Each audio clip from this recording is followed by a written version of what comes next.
It has been forever and a day since I've done a mail bin type of video. These are all from the same set, about a dozen packages. Let's get into every single one of them and talk some baseball cards.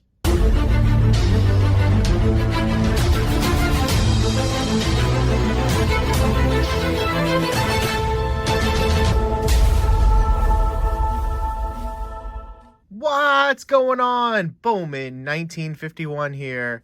Yes, it has been a long time since I've done a batch like this, opened on camera, full of baseball cards. These are all going to be PSA graded.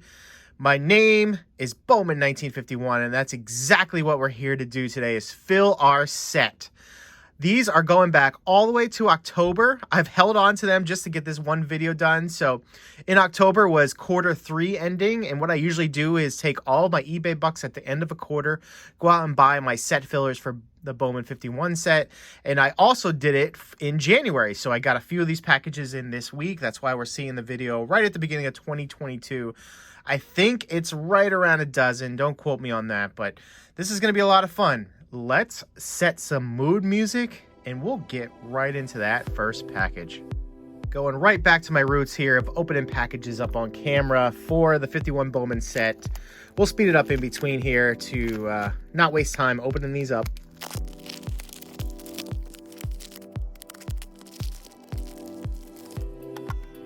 Okay, card number one coming out of this bunch. Here we go. I think most of these are going to range between a 4 and a 6 in terms of grades. I usually settle in around $15 to $25 per fill-in of the commons in the set. And the first we're looking at is going to be a Boston Brave, and it's a nicely centered 6. John Antonelli, card number 243, an excellent to near mint. Been focused more on the centering of these cards recently. And yeah, he is definitely from the Boston Braves. So there we go. He was born in 1930. May actually still be alive. I'm not 100% certain. He'd be, 92 today, or maybe still 91. But there's the first one. Loving that registration and beautiful color there. 6s are just perfect for this set fill. How gorgeous is that right there?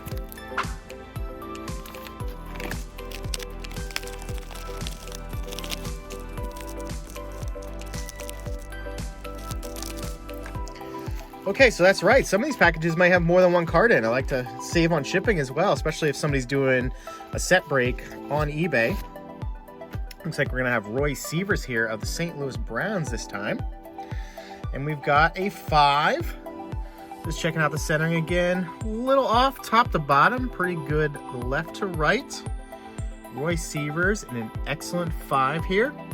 So if you don't know my backstory on the set, I got back into cards. I think we're going on year 6 now, and I loved vintage. I didn't collect a ton when, from the 80s and 90s. I really hate that junk era, actually. So I decided, what best thing can I do when I come back to the hobby, and that was to start what I think is the most iconic set with the Mantle and Mays rookies, along with a few others, and I wanted to do it in a PSA grade. So we are approaching the halfway point. I'll go over all the stats once I get these added into the registry, and once we get these cards all open. I should be in the 40s percentile now. I probably didn't hit the halfway mark. That was my goal for 2021, but didn't end up doing it. So Bobby Brown, this guy is a New York Yankee, and he signed with the Yankees after an internship for a $50,000 bonus. I'm sure that was a good amount of money back then, especially for baseball. Wow, this is a really nice color in this one, and I don't see this card too often. I don't know why. I'll go out and search for some of these on eBay, and you'll see 5, 6 copies of the same one that I don't need any longer. Probably because he's a Yankee, so Bobby Brown could be a tough fill here. Card number 110, and woo, beauty here. I don't see too many issues. A lot of times you'll see a wax stain here on the back because there were very few cards in them, so like 1 out of every 3 cards had the wax. Got this issue here in the lower left, but beyond that, this is probably a typical 7, I would say, if it didn't have a stain like that. Beautiful, beautiful. Number 5, card number 110 of Bobby Brown. I don't really claim to be any sort of expert on the set or anything. I don't know a ton about all the commons players from it, all 324 cards. I know enough where the high numbers are and who the icons are that you want to get. But, you know, if you didn't watch baseball in the 50s, it was impossible for me. I just don't know too much about those guys. Over time, I'll certainly learn a lot more. This one's got a little piece of tape on it. So it's going to be Cliff Fannin, another 6 here. Let's see what team he's for. St. Louis Browns once again. Wow, gorgeous color. And the paintings of these are what really drew me in those 6 years ago when I started collecting this set. Baseball cards don't get any more beautiful to me when you see them like this, and their splendor from, let's see now, we're going on 70 plus years that this set came out. Cliff Fannin, an excellent to mint 6. Card number 244, getting close to that high number mark, but this still isn't in the low numbered set. Cliff Fannin, probably at spring training, I would imagine. Look, it even says ice cubes there in the back. Very prominently displayed. Probably some cigarette ad up here on the left-hand side. Well, over his left shoulder, actually. So, yeah, Cliff Fannin, card number 244. Sorry about that.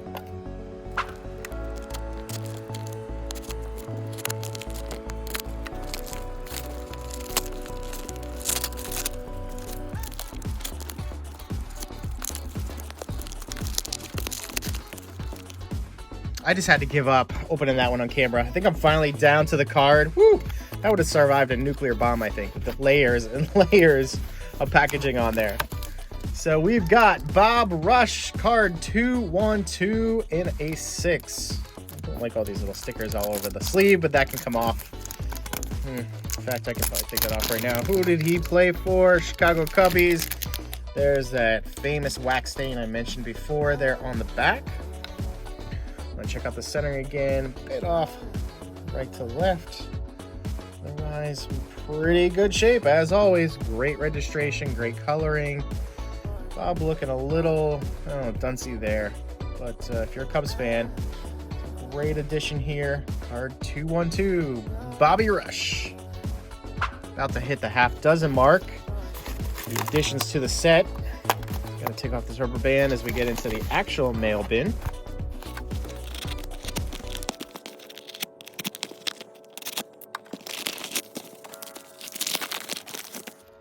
So I will say the vintage folks are definitely good packagers of their cards. You get your ultra moderns and they're sometimes not packaged well at all.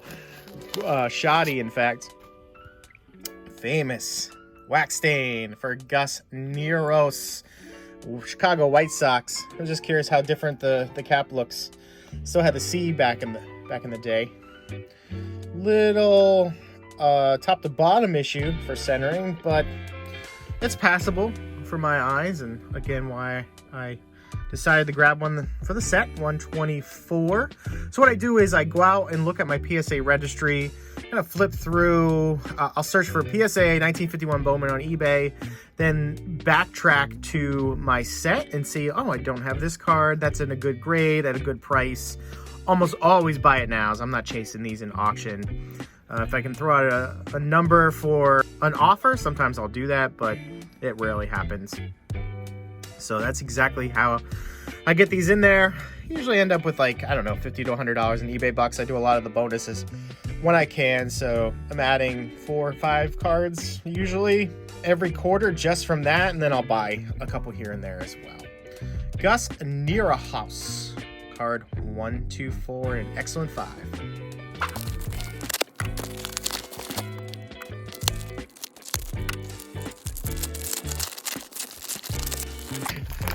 So I do actually have a playlist of every edition I've ever made. If you want to go check that out, I put all the videos in the same location. We usually try to do at least 4 or 5 at a time. If I buy one a week or 2 a month, I'm not going to just put out a video for 2 cards for this set. So that's why you're not seeing these as often. Dick Cocos, we'll call him that. St. Louis Browns. Wow, I've been on a St. Louis Browns kick. Another one of our American heroes who was inducted into the Army during his playing time, so he had to go serve. Would have been the Korean War, I would assume. I know a lot of these guys went for World War II in the mid-40s, yeah. So let's take a look at Dick here. gorgeous centering for a 4. I think that's why I grabbed this one. We're looking at a crease down here. Not so sure. Wow, PSA was tough on this one. There has to be an issue I'm not seeing here in the surface. It's got to exist though. Bet the person that submitted this one was really upset when it came back. You got the new flip up atop. So it wasn't submitted a long time ago. We were in the 28 millions, just probably a few years ago here on this one. Another St. Louis Brown. That's got to be card 3 or 4 out of this group so far. Gorgeously centered. Very good to excellent 4.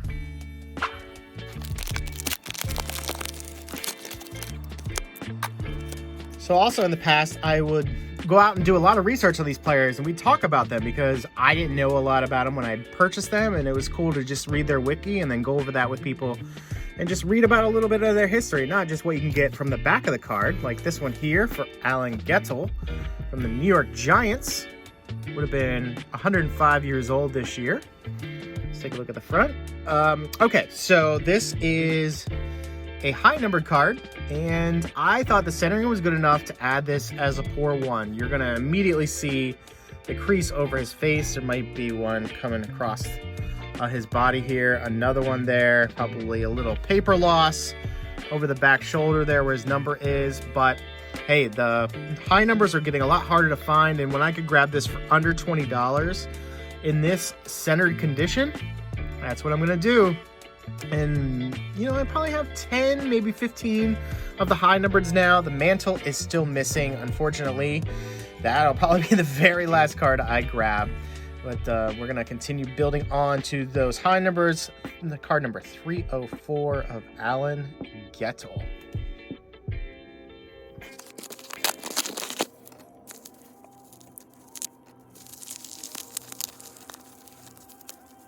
So if I'm being really upfront about this, I wouldn't mind if every high number was in a 1, if I could just get them at that right price point to finally finish the set. The problem is when you go like above a 4 or a 5 in the high numbers, you're getting into the 3 figures for those cards just for commons. And then, you know, once you get them all added and do the math on it, you're talking thousands of dollars in the end for higher graded specimens. We've got our wax stain, so we're probably looking at no more than a 5 here on Billy DeMars from the St. Louis Browns. Once more, excellent to mint 6. That's you know, much better than I thought, because everything else about this card is really nice. Tiny bit off left to right, maybe a little bit top to bottom too. I've always just been so enamored by the clouds in the background, especially on the Mickey mantle, and you can see a lot of the others follow the same suit with those beautiful clouds that were painted by these wonderful artists back in the year of 1950. Card number 43, excellent mint 6, once more for Billy DeMars. This big card number 10 coming out of the mail bin here. Let's put out Billy since we've got a little room. Beautiful, and centering on that DeMars piece.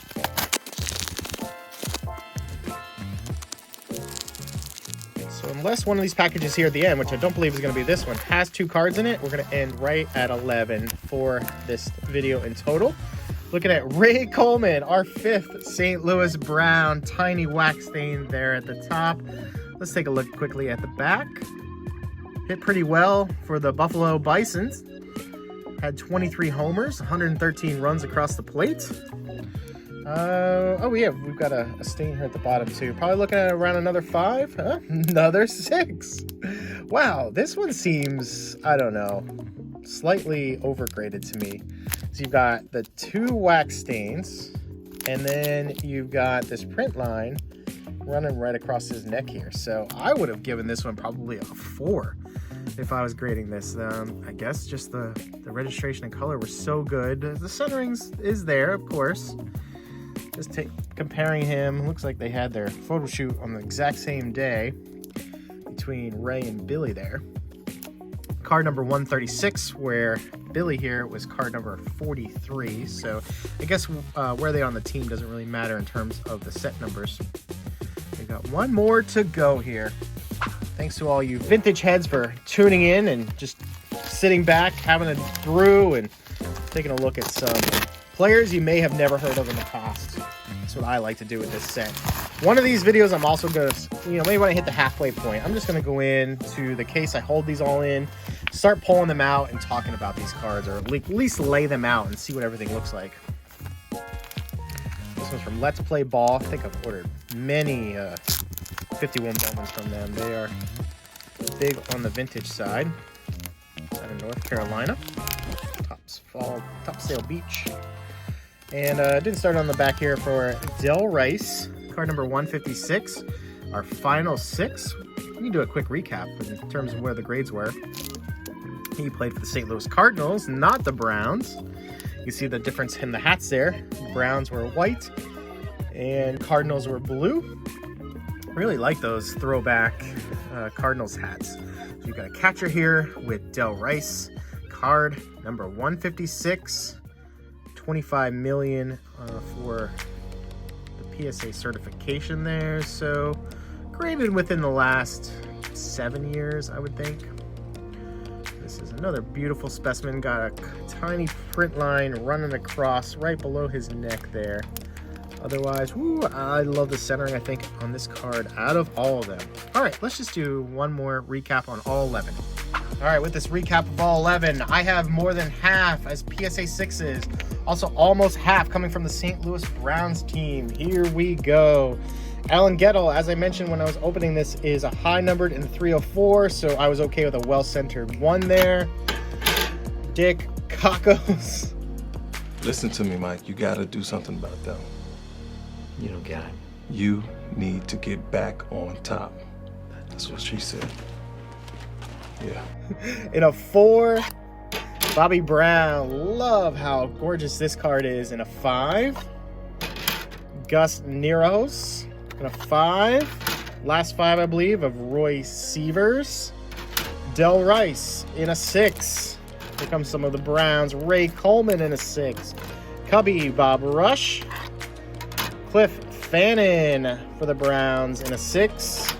John Antonelli, loving this Boston Brave. And finally, Mr. Billy DeMaris to round that out in this gorgeous mail bin we just completed. Love bringing these to you. There might only be 3 or 4 videos every year where I bring in these Bowman cards to you, but here are those final stats. I want to bring them up on screen here. Took this right from the app for PSA, added all these cards to it so you can see where we're at in terms of how far I still have to go on this adventure. I'm talking probably 5 or 6 more years. If it took me almost 6 years to get to this point, maybe I'll start focusing on this versus buying my ultra moderns, but I try to do both hand in hand. It's not easy when you're on a limited budget. I've got to, really start selling off some other things if I want to get serious about some of these handful of bigger cards I have left, including the mantle. We will see you at the next video, whether it be a card show, card shop, showing off some of my favorite 1951 Bowman vintage, or otherwise. We'll see you at the next one. Talk to you soon. Bowman 1951 out.